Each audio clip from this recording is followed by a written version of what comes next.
Welcome to the Smoke Pit. Joining us today, Homer Hickam, best-selling author, published the memoir Rocket Boys, which was developed into the critically acclaimed film October Sky.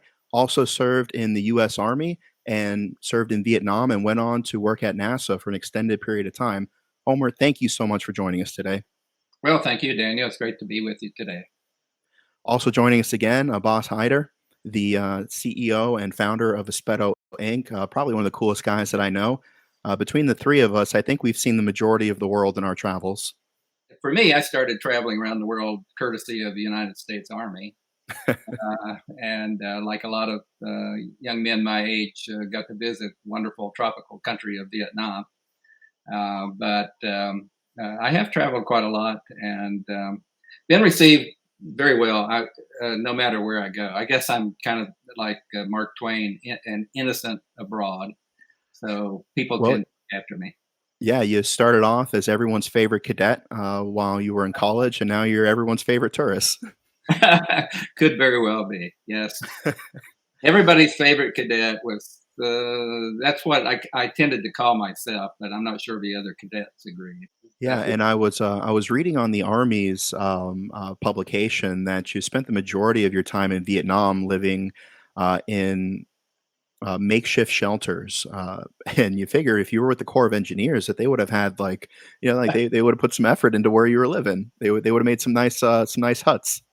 Well, I think they were more interested in making sure that field grade and above lived properly. I was a lieutenant, so Yeah. I didn't care where I lived or how I lived.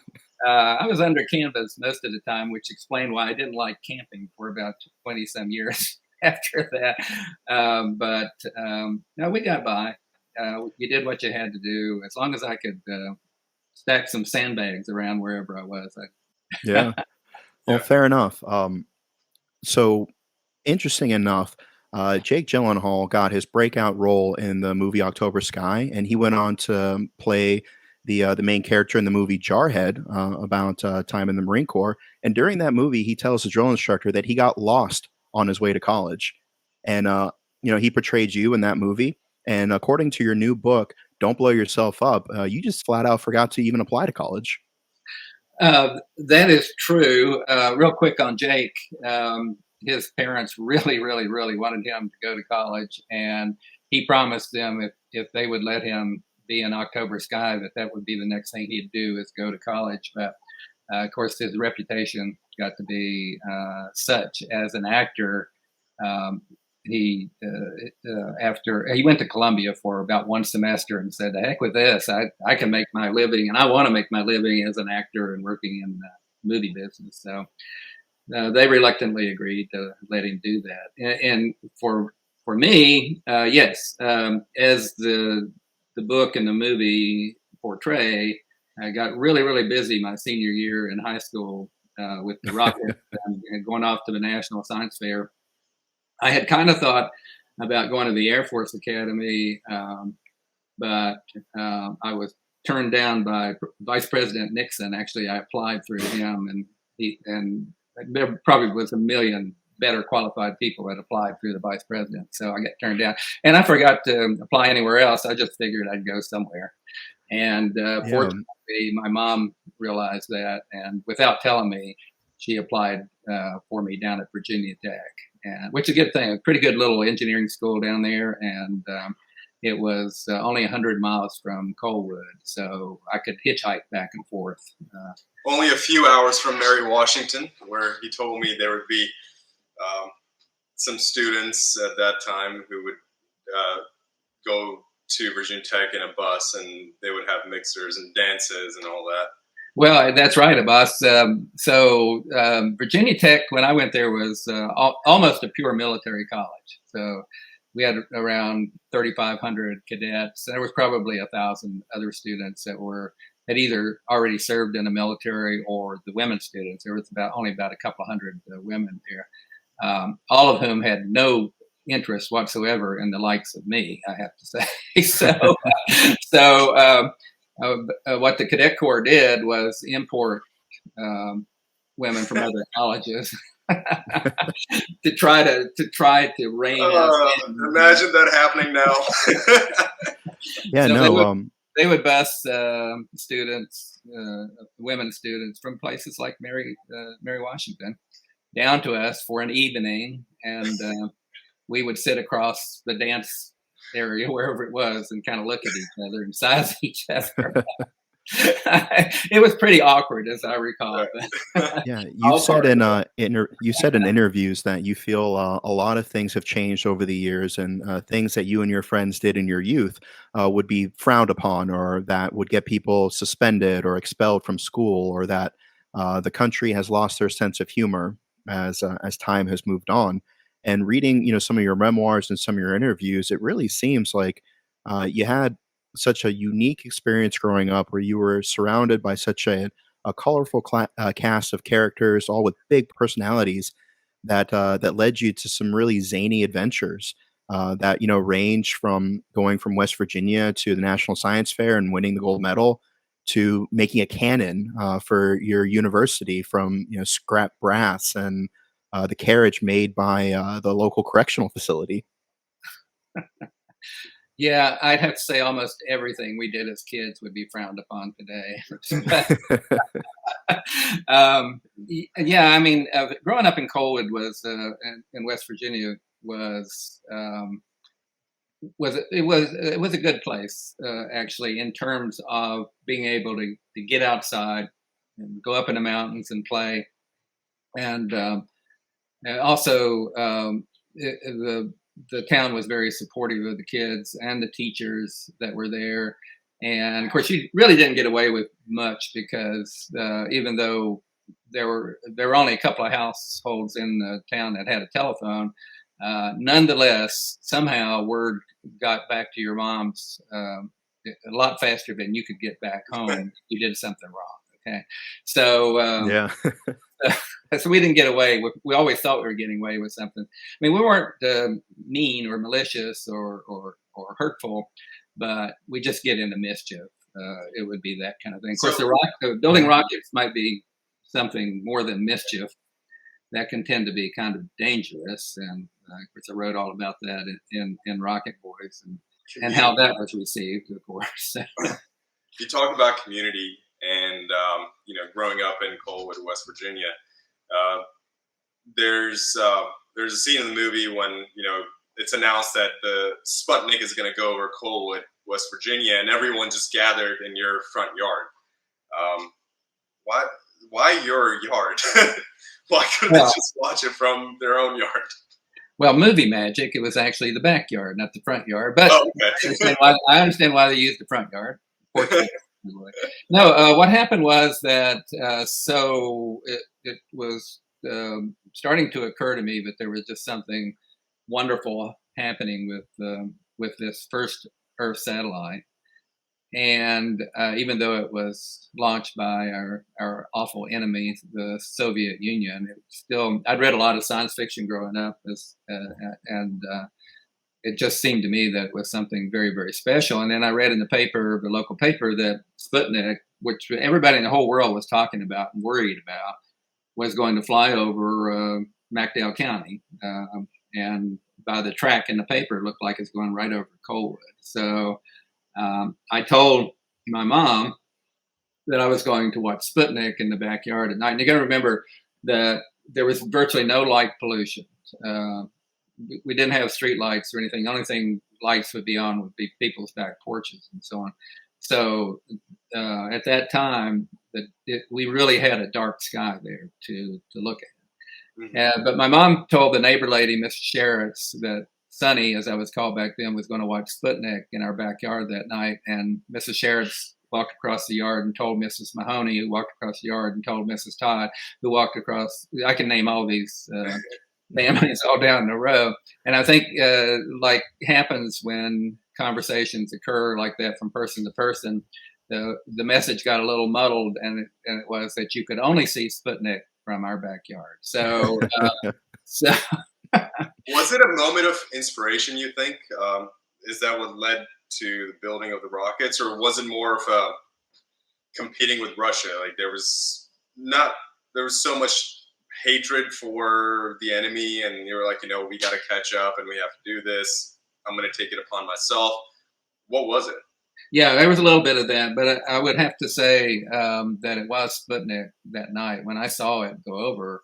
I would not have been more impressed if it had been God on a golden chariot flying over than seeing that, because it's so different. I mean, honestly, in Colwood, having an airplane fly over was an event.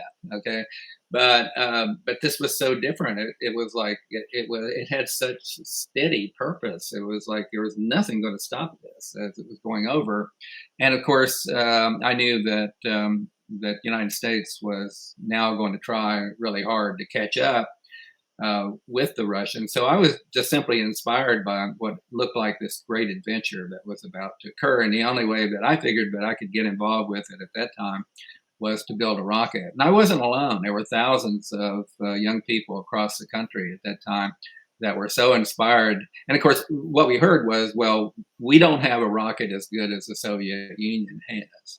And so we wanted to help out, and that was one of the best ways to help out. But then it became an end to itself. How could we build a rocket? Yeah, and that that led you to pursue higher education, and then after you graduated college and you served your tour of duty in Vietnam, you ended up doing some government contracting, which eventually ended up at a position at NASA. Uh, Yeah, what happened was after Vietnam, I became a Department of Army civilian and came back to Huntsville and here in Alabama and started for the working. Hellfire missile program, right? Well, yeah, for the Army Missile Command, a number of different, mostly anti-tank. I was in armor in Vietnam, so that was kind of. I knew a little bit about rockets, so that kind of worked. I did end up, though, going to Germany for 3 years to work for the Army Training Command over there, but that was in a place called Grafenwehr, where was a big training range for armored units. So again, it all kind of fit in. And NASA actually hired me from Grafenwehr to come and work at Marshall Space Flight Center for a rather peculiar reason, and that was that I had become, in the process of working for the Corps over in Germany, learned a lot about a office computer system. So I actually came back to implement. The Rocket Boy came back to implement an office computer system for Marshall Space Flight Center, which I did for about a year, and then I got off into training astronauts, which I dearly loved. Which provided so many unique experiences and memories. Among those, you got to teach David Letterman how to scuba dive when his show came down to experience a little bit of astronaut culture. Yeah, what happened there was I was over in Japan when the Challenger disaster occurred. I was brought back from Japan. I had gone over there to start training the first Japanese astronauts to work in the space lab, which was a precursor to the space station that was in the shuttle cargo bay. So it looked like we weren't going to fly for a while. So I was brought back from Japan, and I was assigned to the solid rocket motor redesign team. And before that got all geared up, I didn't have a whole lot to do. And I heard that a fellow West Virginian by the name of Ed Buckby at the Space and Rocket Center, it's a world famous space camp, had decided he was the first director over there. He decided that they wanted to build a swimming pool to teach neutral buoyancy simulation to the young people at Space Camp and Space Academy. That's where you use water, the buoyancy of water, to simulate the weightlessness of space. And I'd been working in the big neutral buoyancy simulator there at Marshall Space Flight Center, and it just seemed like a great opportunity for the Space Camp to have its own neutral buoyancy simulator. So I went over and convinced Ed Buckby to build what became the underwater astronaut trainer. So 25 feet deep, 30 feet across, still at Space Camp. And my wife Linda and I, both scuba instructors, would go over in the evening and started training the kids on how to simulate space and water. In the process, I came up with the idea of using what was called a llama helmet. It was a bubble helmet, it looked just like a space helmet. It was made in France, and for some of the kids to wear. It was kind of an advanced piece of equipment, so not all of them could wear it. But nonetheless, it looked really, really cool. So one day I got a call from a fellow in New York who said that they wanted to have an all underwater show up in New York on the David Letterman show. And they wanted to use a llama helmet, and could I come up, bring a llama helmet, and train David Letterman to scuba dive? So I did. I went up on the weekend, spent the weekend with David, taught him to. I didn't realize that he didn't know how to scuba dive. I thought I was just going to teach him the helmet. Yeah. I did have to teach him everything, and so I taught him in the Red Roof Inn swimming pool, actually across the river in New Jersey. And we had a wonderful time up there. And then years later, when October Sky came out, I was invited back to the Letterman show to talk about the movie. And You had laryngitis well, yeah, the first time. yeah, that's right. I missed the first time. The second time, though, was good. The first time was we were going to talk about the book, and I had laryngitis, couldn't talk to it. The second time, we were going to talk about the movie. And so they had a clip of October Sky they wanted to show. But David leaned over to me in a break and asked if what he really wanted to do was to show a film of me teaching him how to wear that bubble helmet in the pool in New Jersey. And I went, sure, let's do that. And that's what they showed rather than a clip of October Sky, which did not amuse the producers of that movie, I have to tell you. I can imagine, but looking back fondly on it as a a great memory to have, and I know it really developed your passion for being underwater, and you mentioned having a lot of experience in Honduras. Isn't that some of the most beautiful scuba diving down there in the coral reefs? It actually is. Yeah, they're still pretty pristine in the Bay Islands there. Yeah, Roatan is the island that most people know. That's yeah, more that's where I learned how to scuba dive. okay, great. Yeah, it's beautiful, absolutely beautiful. That barrier reef starts up in Belize and comes all the way down through the Bay Islands, and yeah, it's an incredible place to dive. Now, so do you think it was more your fascination with military history or your love of being underwater that led you to explore more of the World War II history and ended up writing the book Torpedo Junction about the submarine fights? Yeah, that was my first book. Came out in 1989. Took about I don't know, at least a dozen years of research, and so I was trying to establish a writing career. That was my other passion in life, was to be a writer. And as I started to freelance write, that's while I was working for the Army and then also NASA. I read a lot of, since I was a scuba instructor, I read a lot of scuba diving magazines, and I figured that I could write as well as the ones who were writing for those magazines. And so what I found out was that these magazines really liked stuff that I wrote about shipwrecks, especially if I did my research and had a little history in what I was diving on. So I got a little reputation for being a writer about shipwrecks, and so it was around 1973 that I got a call from Skin Diver magazine to go up to North Carolina and to dive on a shipwreck up there that some divers were saying was a German U-boat, and it was like, no, it's probably not. I mean, why would a German U-boat be off of North Carolina? It was Yeah. a very secret part of the war. And so I went up, and I did know enough when I saw it that it was indeed a German Type 7C U-boat. I Oh did not like wow. it there. Found a skeleton in the conning tower, 88 millimeter shells all over the place, torpedoes out. Wow. It was an amazing wreck, and I wanted to know more, and that ultimately led me to start all that research that led to writing about that battle off of North Carolina, which was called Torpedo Junction, where over 400 of our ships, American and Allied ships, were sunk, and 8 German U-boats. It was a horrendous battle with a lot of lives lost that was kept very much a secret during World War II. Hey, Yeah, I want and to go back to your time in NASA and Missile Defense Agency. So, you know the importance of innovation. Do you think that America's focus has shifted from innovation? Because, I mean, the generation today, do you think it's inspired by the same things that, the generation in your time would be? Well, about first off, of course, I spent a lot of time over at Space Camp and Space Academy and Aviation Challenge here in Huntsville at the U.S. Space and Rocket Center. So I am seeing a lot of young people come in. And we also have a robotics camp and a cyber camp, and they are just amazing young people. So I'm always energized when I meet with them and realize that actually I think our future is in pretty good hands.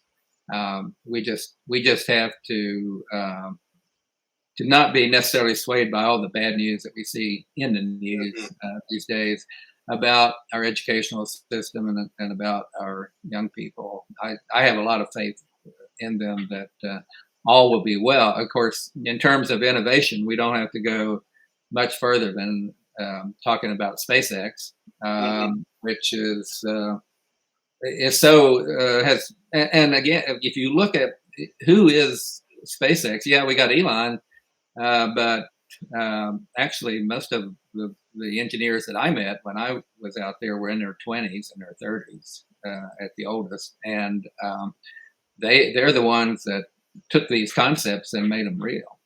So there is a lot of innovation out there.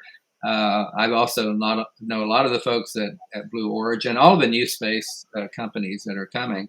That's mostly young people. But what's driving them? Do you think it's patriotism? Do you think it's just being intrigued by technology? Because this is what worries me, right? There was a Wall Street Journal poll survey that was done in 1998, where 70% of the respondents said patriotism was important to them. 62% said religion. And I think it was closer to 60% that said that having a family, starting a family, that was what was important to them. Basically, the poll was about American values. And the most recent Wall Street Journal poll that was conducted in 2023, that number just tanked. I'm talking about like 38% said patriotism was important to them. 39% said religion. You know, I think it was closer to only 20% that said family. So do you think that what is inspiring or what's pushing this generation, I don't want to say can it be bought easily by our enemies, or do you think that, I mean, are we getting the most out of it, how we used to be?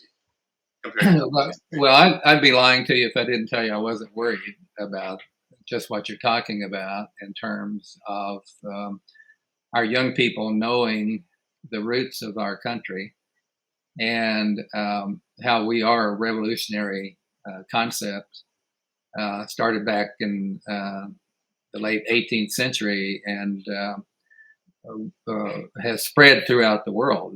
The whole idea of having a republic and a democracy and so on just simply didn't exist until we came along and revolutionized our approach to letting the people have a say in the government. And it's worked for over 2 centuries now. But it is really, really necessary, I think, to continue to educate our kids in how important it is to understand where we came from, where our roots are from. And I think that that's true for everyone. It's one of the reasons that I think my memoirs are so popular is that ultimately that's about family. It's about exactly about how important family is. And it's one of the things that I encourage when I'm out talking to parents and grandparents is to not be remiss in telling the kids, even though you think they don't want to hear it, I think everyone wants to know where they came from. And so tell them stories about, crazy Uncle Joe when he was down in Florida or wherever, just tell stories about your family. So if you don't know where you're from, then I think it makes it more difficult to succeed in life. And that even includes, of course, adopted kids. You're part of the family. You need to know who these parents are, how they met. And my parents were really good at that. It's why I wrote a book called Carrying Albert Home about when they were just married and they had this alligator in long story. But anyway, they it's those kind of stories, and then I think you're a lot stronger to know who your family is. And where are we with our technology compared to, say, Russia or China? We've obviously heard a lot that the hypersonic missile side we're a little behind. I don't know if we've caught up yet or not. It seems like we're always behind on the hypersonic missile. I've never quite understood that. I don't really believe it.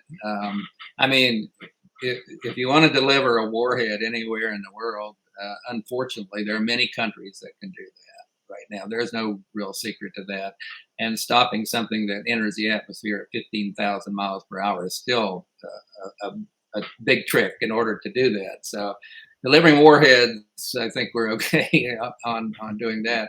But I think that, of course, I really like that we're going back to the moon. I think that will spur technology across the world. And to my mind, pushing the frontier by going back and actually settling the moon and mining the moon is really the direction that NASA should be going these days. Of course, the boy from Coalwood, West Virginia, would think about mining the moon. Absolutely, I would tell I even told. Well, I met. Your father would be proud. Well, I know he would. I met Jack Kennedy back in 1960. He was just a senator at the time. He was running for president, and I famously asked him there in the county seat of McDowell County, West Virginia, what did he think we ought to do in space? And when he allowed us how he wanted to know what I thought we should do, I said, well, I think we ought to just go up to the moon and mine the blank thing. And which was easy to say because all the coal miners were standing around, and they thought that was the funniest thing they ever heard. He said, I'm sure that got a good response. Well, he said, elect me president, and maybe we will. And so therefore, I've taken credit for the Apollo program over the years. But I think Wernher von Braun probably had more to do with it than I did. I think we need a frontier to push up against. I think we get too settled in. It's like, okay, so now we're just going to, we have this great country, and so let's just bash each other. Let's just fight each other over the spoils of it, and that's just the wrong approach. I think this country always needs something to push up against, and I'm hoping the moon, going to the moon and settling down there will be, for the next century we can spend doing that. And I really hope that that's what occurs, rather than more wars and technology that's going in the wrong direction. Yeah, for as much animosity as there was between the US and the Soviet Union during the space race, a lot of people would be surprised to know that there was actually a fair amount of cooperation between the two nations' space agencies. So much to the fact where when I was visiting the Cosmonaut Museum in Moscow, Russia, they have a wing dedicated to the Apollo program, and they actually have Michael Collins' spacesuit from the first successful lunar mission.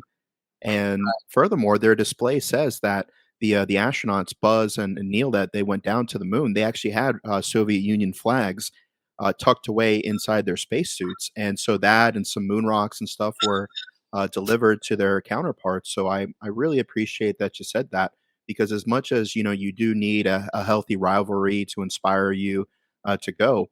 Ultimately, I personally feel that one of the most important things to us going back to the moon or ending up on Mars or beyond throughout the solar system is also a healthy respect for each other. That we are doing this not for our individual credences or nations or stuff, but for the betterment of humanity. Yeah, I mean, absolutely. That was one of the things after the Spacelab J mission. I was assigned to the International Space Station, so that would have been around 1994, long before it flew. And I went over with the team to Moscow. Of course, the Soviet Union had fallen a few years before that, and we found the Russian Space Agency in awful disarray. And so we went over there with the idea of utilizing their experience already with space stations. And so when we when we got there, it was like negotiating with the Russians is always an interesting thing.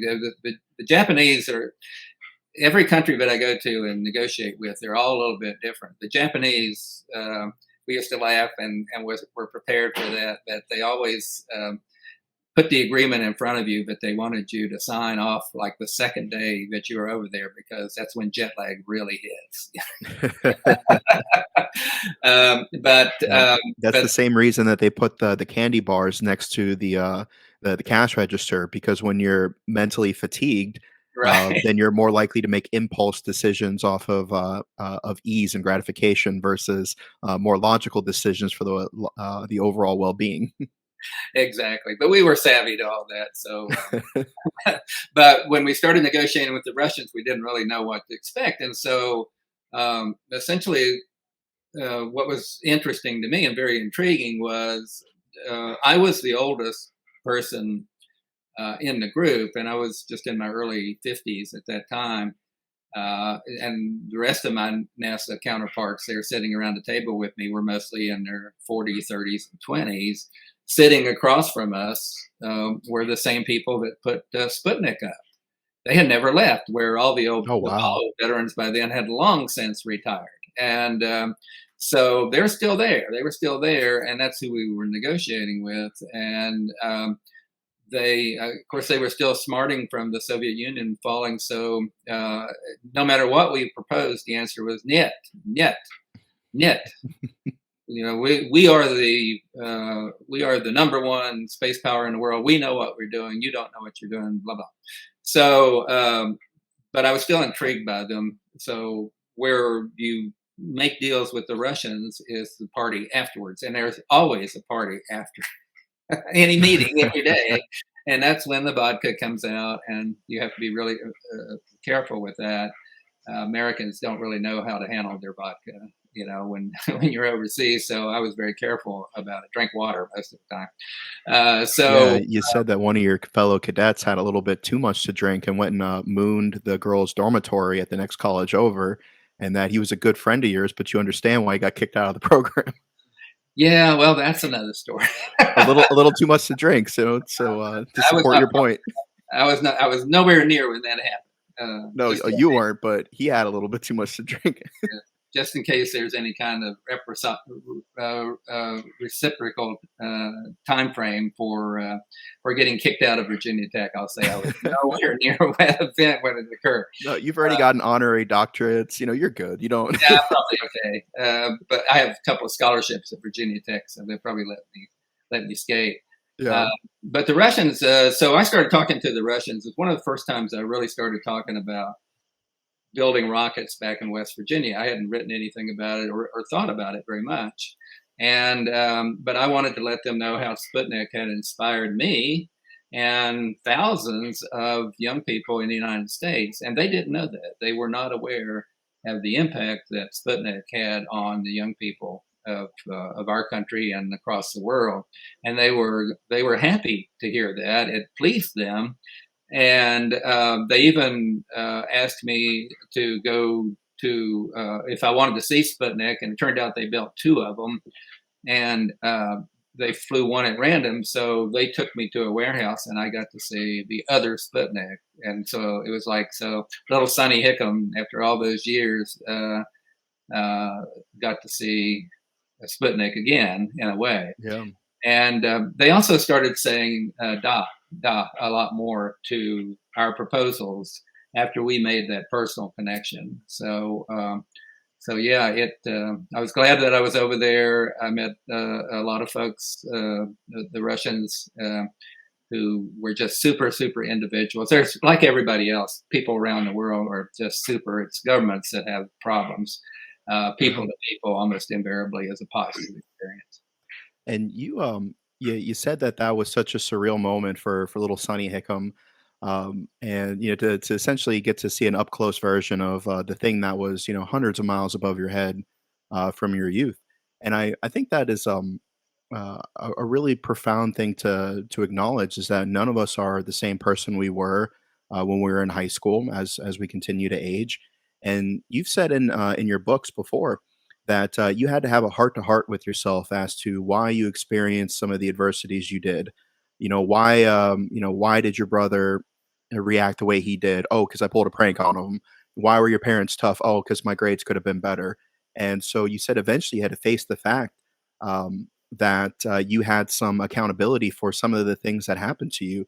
And so with writing different books from where you're not the protagonist, you're not the main character, to writing your memoirs where you essentially are, how do you draw that honesty from yourself to acknowledge what your faults were and not write a romanticized version of your youth?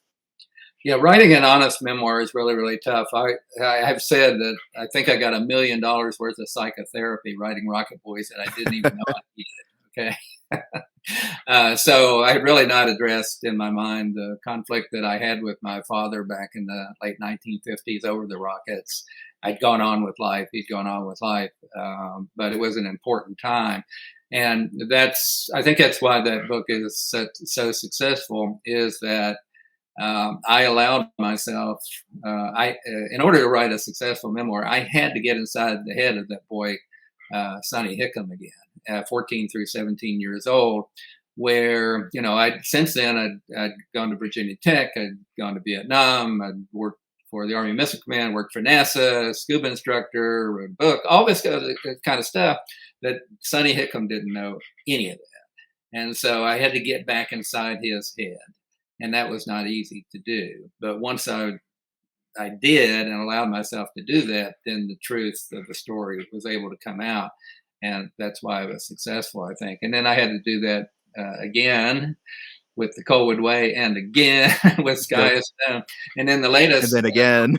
Yeah. Well, Don't Blow Yourself Up was interesting. I thought that writing about Vietnam would be the hardest part, but it actually wasn't. It was writing about the Spacelab J mission, which had a lot of hurdles to overcome. That was a tough one. I had to walk a very fine line to be fair to everybody, because space missions, most people just see the end result of a space mission. It all seems to go well. Everybody's wonderfully trained. Everybody's friendly. Everybody's on the same team. But actually, like anything, before you can reach that point where you actually launch this, literally, this team to accomplish this mission, all this training has to occur, all this team building has to occur. And a lot of times that's not an easy thing to do, especially when you're trying to do it in a foreign country. And so Spacelab J had its problems, and I was the training manager for that mission. And so I was right in the middle of it. And that one turned out to be kind of a difficult a time frame for me to write about. And so, how would you say that that differed from when you were trying to flesh out a protagonist? Because many authors say, like, you never want the protagonist of your book to be a totem for you, or a representation of you. But in all these memoirs that you've written about your youth, like you were, and then not only that, but then you had to acknowledge the fact that each one of those was at a different stage in your life. So, as an author, how do you rationalize that in your head versus how do you keep yourself separate from a protagonist in a story that's not about you? Well, I think every author will agree that the protagonist invariably has elements of you in it, but you do have to need to separate yourself from it. For instance, the second most popular series that I've written beside the memoir is called the Josh Thurlow series, and that's set during World War II. The Keeper's Son, The Ambassador's Son, and The Far Reaches are the trilogy. And the protagonist there, the hero, is a Coast Guard captain by the name of Josh Thurlow, and who grew up on the Outer Banks. And so he's quite a bit different than I am. I admire old Josh, but I could not possibly be as bloodthirsty as Josh is when he goes up against anybody opposing him. And so it was kind of an interesting exercise for me to get inside the head of a character like that, and follow his adventures over these three novels. So you do it. Oftentimes these fictional characters become more real than real. They're always in your head. They're always talking to you. They're always want to do something that you don't necessarily want them to do. It really is an interesting exercise to go through that and to follow their life and to remember that you don't put everything in there that that they probably did, but you have to exercise some control over what they do. But sometimes they literally change the plot because you get to know these characters so well. They won't leave you alone when you have them do something and they keep telling you, I would never do that. It is interesting. So Homer, as we talk about all these projects, there's one that I'm really excited about that you're working on. Tell us about it. Talking about December Sky. Are we allowed to say it? Yeah, I can talk a little bit about that, boss. Okay. So October Sky, of course, everybody, I like to say every substitute teacher in the world shows October Sky. Yeah, I saw it in school. It's one of my favorite. It's a very well-known film, and it has held up over many, many years, and it's shown, on TV every day somewhere. Somebody on cable or streaming is showing it, and of course, again, it's very popular. And it's one thing I don't know if I told you in our conversation earlier that is also my inspiration to be in space. Dan and I talked about it in one of the podcasts before. That is my goal, and it all started from there. Well, I appreciate that. Thank you for letting me know that, boss, and that really makes me feel good. I've made a speech at the Air Force Academy a few years back, and I don't know how many cadets came up and together as a group and said, "We are here because of seeing that movie October Sky." And I didn't know at first whether they were complaining or not, but I do hear that a lot. So I really, really appreciate that, and I'm so glad that film has encouraged and inspired lots and lots of young people over the years to get into STEM fields and just to succeed in life, and that's very, very flattering and encouraging. December Sky, though, it's interesting. As popular as a movie like October Sky was, why wasn't there a sequel to it? And there were a number of reasons, mostly contractual, why that didn't occur. And I got off doing other things and writing other books and didn't worry about it too much. That was Hollywood's arena, not mine. But plus, you were quite busy with the post-film awards cycle. There were many film festivals, there were many awards, even for like the screenplay adapter, Beat Out's Saving Private Ryan. That's true. So it's like it's not that you didn't want to. You're just a little busy with other things, and rightfully so. Appreciating the impact. I'm not a screenplay writer, or haven't been in the past, but so I didn't worry about it. But however, over a period of time, I did start negotiating with Universal Studios on getting the rights back. For obvious reasons, they weren't going to use it. So I did. Around 2017, I managed to get the characters back, not the story. They still own the story of Rocket Boys, but I got the characters back. So fortunately, I'd written other books with the Rocket Boys in it. But that was 2017. That's when the hurricane hit our house down in St. John. So I got busy with that for a while. But a long story short is that Kevin Sizemore is a well-known West Virginia actor, lives out in LA, done a number of movies. Somehow we got in touch with each other, and he was wondering about why had there never been a follow-on to October Sky. And I said, well, I guess because a screenplay doesn't exist. And he said, well, why don't you write one? And I went, that sounds like fun. So I did. I sat down and based a screenplay on the book, The Colwood Way, which was the book that came out right after Rocket Boys. It was sort of a Christmas story in a way that included the Rocket Boys. And so I wrote it. Kevin loved it. And all of a sudden we had producers come on board, the Tennell brothers. We immediately wanted to film this up in West Virginia. So December Sky, that's based on Colwood Way, takes place in 1959 around Christmas time. There in Colwood. with the Rocket Boys and some other events that are going on at that time. My dad's struggling to keep the mine open. My mother struggling to get my dad out of Coalwood. All the strikes that were going on. Yeah, there was a lot of things going on at that time, and so it has elements of comedy in it, but for the most part, there is a serious theme through that about class acceptance. In that it has a young woman that comes in who class is Coalwood people consider her really an underclass, and how she is rejected by the town, and how some rally around her, and some tragic aspects to that. So they liked it, and so we brought on the Canal brothers out of Morgantown, West Virginia, have done some very successful films, and to create an LLC to produce this what I'm calling December Sky, for obvious reasons. People will recognize that, and rather than the Coalwood Way. And so, yeah, we're into development on that right now, and we do hope to film it entirely in West Virginia. Because the West Virginia film industry is up and coming, and so it seems like a great place to go. So I'm looking forward to that. It's really a fun thing to work on. And I'm guessing that December Sky is not an anagram for the Coalwood Way like October Sky was for Rocket Boys. Yeah, I haven't really entered the December Sky into an anagram software to see what. I might not want to do that. I don't know. But I don't think it's an anagram of anything like.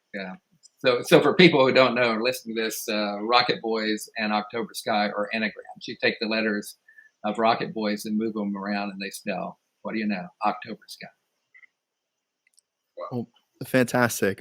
So I know you're very busy with a lot of things going on. So if I could be so selfish, I'd like to ask you one final question. Sure. Do you have any advice for those who are seeking to tell their own story and share the things that they treasured and valued growing up with the world? Yeah, I really think that almost everybody should do that. Everybody should do that. You should take the time to journal, at least journal, even though may not do it for publication, especially as you get further along in life, so that your children and the young people can understand who you are and what you've experienced. And so, yeah, I encourage everybody to write down their life story. And we all have a story to tell. And for those that are inclined and maybe have the talent to be a writer, memoirs are still quite popular. And if you have something unique about your story, and we're all unique, you may be surprised to learn that there's a publisher out there who would love to bring it out as a book. Yeah, I believe a boss is working on a memoir called "Your Belt Must Match Your Shoes." That's a working title. I love it. But a boss, so many people make that mistake. Brown belt, black shoes. Oh, I do that all the time. And I don't care. Boss, do you have a final question before we let Homer out of here? Did you ever find out who stole your piece from the science competition? No, I never did. Those were rocket nozzles that they stole, and I would have thought through the book and the movie that somebody up there, somebody, yeah, that's what I figured. Like after that, it's all clean. So bad, but they would let me know, or maybe they blew themselves up a long time ago. So they did the answer. There you go. Well, if you'd like to find more of Homer's writings, you can check out his website, homerhickam.com. Also, check out his book. I'm currently listening to the audio version of Don't Blow Yourself Up. Fantastic narration. So if you're like me and you like audiobooks, a lot of his books are on there. Make sure you stay tuned for more news updates on December Sky. And Homer, thank you for your service. Thank you for the inspiration that you've put out there in the world. And we're very appreciative that you took the time to take your head out of the stars to come down here and join us in the smoke pit. Thank you, Dan. Thank you, boss. Thank you, Homer.